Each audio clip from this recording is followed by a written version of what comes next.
Halo guys, kami dari kelompok 2 mata kuliah Pendidikan Kewarganegaraan akan menjelaskan tentang negara hukum. Apa sih yang dimaksud dengan negara hukum? Singkatnya begini, negara hukum adalah negara yang penyelenggaraan kekuasaan pemerintahannya didasarkan atas hukum. Nah, negara hukum ini dibagi menjadi dua, ada negara hukum formil dan negara hukum material. Nah, negara hukum formil ini adalah negara yang membatasi ruang geraknya dan bersifat pasif terhadap kepentingan rakyat negara.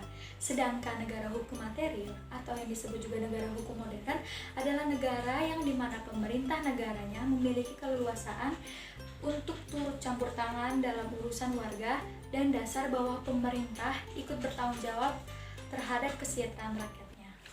Apa saja sih ciri-ciri dari negara hukum? Terdapat 3 inti ciri dari negara hukum. Yang pertama, jaminan terhadap hak asasi manusia.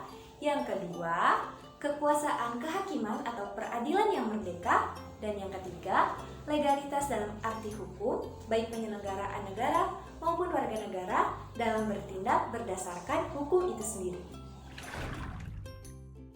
Kenapa sih Indonesia disebut sebagai negara hukum?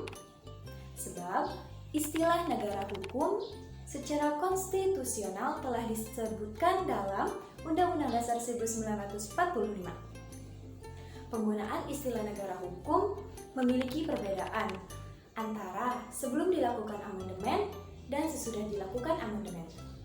Sebelum dilakukan amandemen Undang-Undang Dasar 1945 berbunyi, Indonesia adalah negara berdasarkan atas negara hukum. Sedangkan setelah diberlakukannya amandemen Undang-Undang Dasar 1945 berbunyi, negara Indonesia adalah negara hukum. Penggunaan istilah tersebut termuat dalam Undang-Undang Dasar 1945 dalam pasal 1 ayat 3. Apa sih makna negara hukum bagi Indonesia? Makna negara hukum bagi Indonesia adalah segala aspek kehidupan berbangsa dan bernegara serta administrasi pemerintahan yang didasarkan pada hukum dan produk perundang-undangan yang berlaku. Selanjutnya, bagaimana sih pandangan masyarakat tentang Indonesia sebagai negara hukum? Masyarakat menganggap sistemnya sendiri sudah cukup baik, namun pada pelaksanaannya tidak sesuai dengan apa yang diharapkan oleh masyarakat. Peraturan sebenarnya sudah ada dan sangat baik, namun tidak ditegakkan secara adil. Masyarakat pun lambat laun kehilangan kepercayaan terhadap hukum di Indonesia.